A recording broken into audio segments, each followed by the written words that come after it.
ndaguha ikaze ridasanzwe wowe udahengeshanya kudukurikirana. Iyi ni Indundi TV, twama turiko turababwira amakuru atandukanye, ariko kandi hari amakuru ashushe cyane. Tumaze imisi turiko turababwira uko bigenda, uko bukeye, uko bwije, tuguma tubabwira uko bikurikirana. Ni higanwa ririko rirategurwa na Dicobu, ni Dicobu Music Award hamwe na Miss Burundi USA 2022. Uriko urabibona, uriko urabikurikirana ukuntu bimeze. Reka agenda kwibutse yuko gutora byatanguye igenekerezo rya 14 ikazorangira igenekerezo rya 28. Biriko bigenda gute rero? Na cyane ku baririmbyi, hari igihe usanga umwe yaje akarenza amanota, harabo usanga batariko barabatora, harabo uno munsi ubabona muri iki kibanza ejo ugasanga cyahindutse. Nkuko twababwiye igenekerezo rya 18 uko amajwi yifashe, reka tuce tukubwira nuno munsi igenekerezo rya 19 uko amajwi yifashe. Nkundira ncenza ndabikubwire.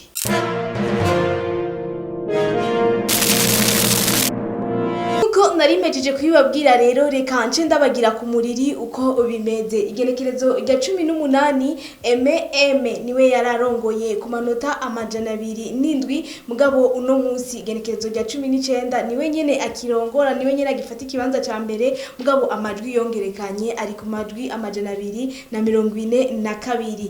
Young Speed akaba ari ku majwi 119. Nejo kandi igenekerezo rya 18 yari ku majwi 119 nyene. Don Bright niwe yadutangaje, yari ku manota 10 ku igenekerezo rya 18, ariko igenekerezo rya 19 yaje ku manota 45. Hama Paterne igenekerezo rya 18 yari ku majwi 12. Ubu naho kandi aracari ku majwi 12 igenekerezo rya 19. Dikashi amanota yiwe nyene atatu. Igenekerezo rya 18 niyo agifise uno munsi igenekerezo rya 19. Nziza Desire kwa kundi nyene aracafise inota rimwe. Igenekerezo rya 18 twarababwiye yuko afise inota rimwe. Ubu naho kandi igenekerezo rya 19 afise kandi inota rimwe. Ariko kandi babandi babaririmbyi batatu bari bagifise ubusa, n'ubu kandi baracafise ubusa. Nta muntu numwe arashobora kubatora, ni MT number 1 hamwe na Daddy Face na Kokoda. Aho rero turashaka guca twibaza, mbega hari ikintu mukirindiriye kugira mushobore kubatora? Hoho ntavyo bababwiye yuko bari mwihiganwa kugira murabe yuko namwe mwobatora? Wibaza yuko iri higanwa rigiye kurangira bafise ubusa nyene? Nitwibaza nkuko twabibemereye, uko umunsi utashe tuza turababwira uko amanota agiye arifata.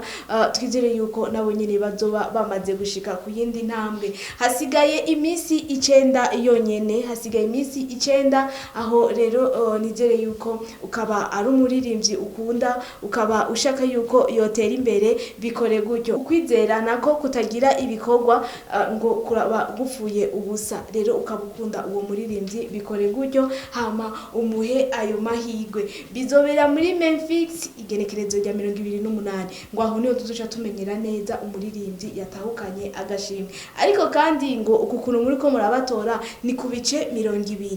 Ibindi bice navyo nyene baracabikeneye, ni kwishikira ngaho muri ico kibanza, ni kuzohashika abahegereye, hama muze public imushigikiye bayibone hajya. Hama ikindi naco babone yuko nabo bamushigikiye, n'umuririmbyi nyene aze avyifatemwe neza kuri stage. Igenekerezo rya 28 ukwezi kwa gatanu niho tuzomenya neza ibi bibanza ko vyagumye uko nyene canke hari ukuntu vyongerekanye. Ico ndagusaba gusa nukubandanya udukurikirana, byose tuzobikumenyesha ngaha. Ku ruhande rw'abamisi naho nyene turaguhamagarira kubandanya udukurikirana ngaha nyene kuri Indundi TV.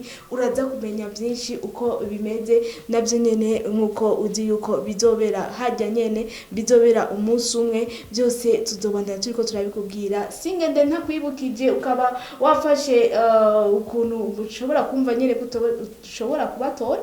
Reka ndakwibutse yuko ari uca kuri website ya Dicobu, ni dicobu1.com. aho uzoba utanzijwe ku muririmbyi, uraza kubona amazina yabo n'ukuntu ushobora kubatora. Ciao.